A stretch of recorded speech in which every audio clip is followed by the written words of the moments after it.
এই মুহূর্তের সবচেয়ে বড় খবর HD Live 24/7 এ। बड़ी खबर। Breaking news now on HD Live 24/7। বুক ভরা স্বপ্ন আর আশা নিয়ে মাথা গোজার ঠাঁইটুকু তৈরি করেছিলেন মেলাঘর পৌরসভার ৮ নম্বর ওয়ার্ডের বক্সিবাড়ির বাসিন্দা ইসমাইল মিয়া। যখন সাধের পাকা বিল্ডিংটি তুলেছিলেন তখন নদী ছিল বহু দূরে, কিন্তু এই রাক্ষসী গোমতী নদী ভাঙতে ভাঙতে আজ একেবারে ঘরের দোরগোনায়। গত কয়েকদিনের টানা বৃষ্টিতে গোমতীর জল ফুলে ফেঁপে উঠতেই বিলীন হওয়ার মুখে ইসমাইল মিয়ার শেষ সম্বল।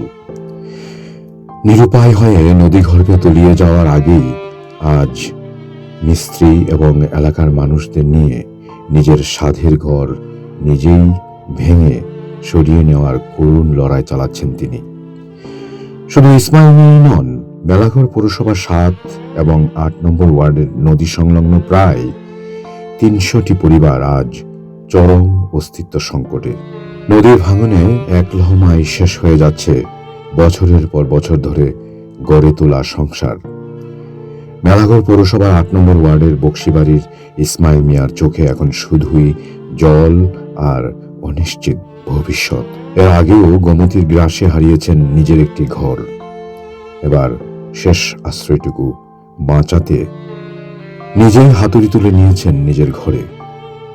গত কয়েকদিনের টানা বর্ষণে গোমতী নদী এখন রুদ্র রূপ ধারণ করেছে। জলস্তর বাড়ার সাথে সাথে তীব্র হয়েছে নদী ভাঙন, যার জেরে ইসমাইল মিয়ার পাকা ঘরটি যে কোনো মুহূর্তে নদী গর্ভে তলিয়ে যাওয়ার আশঙ্কায় আজ বাধ্য হয়েই ঘরের দরজা জানালা সহ সব অংশ ভেঙে অন্য জায়গায় স্থানান্তরিত করার চেষ্টা চালাচ্ছেন তিনি। বাস্তবিকটা হারানোর এই নির্মম যন্ত্রণা শুধু ইসমাইল মিয়ার একার নয়, মেলাঘর পৌরসভা ৭ ও ৮ নম্বর ওয়ার্ডের নদী লাগোয়া এলাকার আবু তাহের মেম্বার এবং মনিরুজ্জামানের বসতভিটাও আজ ধ্বংসের একেবারে শেষ প্রান্তে দাঁড়িয়ে। নদী পাড়ের প্রায় ৩০০টি পরিবার আজ একই রকম আতঙ্কের প্রহর গুনছেন। যে কোনো মুহূর্তে নদী গ্রাস করে নিতে পারে তাদের বাপ ঠাকুরদার ভিটে। কিন্তু অভিযোগ, এই ভয়াবহ পরিস্থিতিতেও স্থানীয় প্রশাসন সম্পূর্ণ নির্বিকার ও উদাসীন। বারবার আবেদন জানানো সত্ত্বেও মেলেনি কোনো স্থায়ী সমাধান বা সরকারি সাহায্য। সব হারিয়ে এখন শুধুই হাহাকার মেলাঘরের গোমতী পাড়ের এই বিস্তীর্ণ এলাকায়। এখন দেখার, এই ৩০০টি পরিবারের অস্তিত্ব রক্ষা করতে এবং তাদের পুনর্বাসনের জন্য প্রশাসন শেষ পর্যন্ত কোনো কড়া পদক্ষেপ নেয় নাকি অসহায় মানুষগুলোকে এভাবেই রাক্ষসী গোমতীর মুখে ফেলে রাখা হয়। ঘরটা আমার কি রে বাংতাছেন কে রে? ভাঙতেছে, প্লাটা নিকেতেছে, নদী জল বাইজা নিতেছে, তখন ভাঙন ছাড়া আর উপায় নাই। আগে কয়েকটা ঘর আছিল ভাঙ্গে গেছে, ভাঙ্গে কিছু নিছি আর কিছু রয়েছে, আর অক্ষণ এটা ভাঙতে লাগতেছে।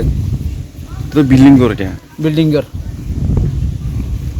মানে এটা কি একদম কি নদীর সঙ্গে? অক্ষণ নদী দুইয়া তো নাই জায়গাটা, এই জায়গাটা তুই নদীর থেকে তো দুইয়াতে পিছনে আছে, আপনি তো না বাংলা পারতেন না। না, এটা না ভাঙ্গিয়া নয়, কোন বর্ষা ভাঙ্গে শুধু ভাঙতেছে, জল কমতেছে, আরো বেশি ভাঙতেছে। হ্যাঁ, বাতে তো ভাঙছো, জল কমে আরো বেশি ভাঙ্গে। আচ্ছা আচ্ছা। তো এখন আপনার এখন কোন জায়গায় নিবেন ভাঙ্গিয়া ঘরটা? জায়গা আসেনি আপনার বিকল্প জায়গা? জায়গা তো নাই, তবু ভাঙ্গিয়া তো একবার সরাই এটা বাঁচাইতে লাগে, বাঁচান লাগে এই আর কি।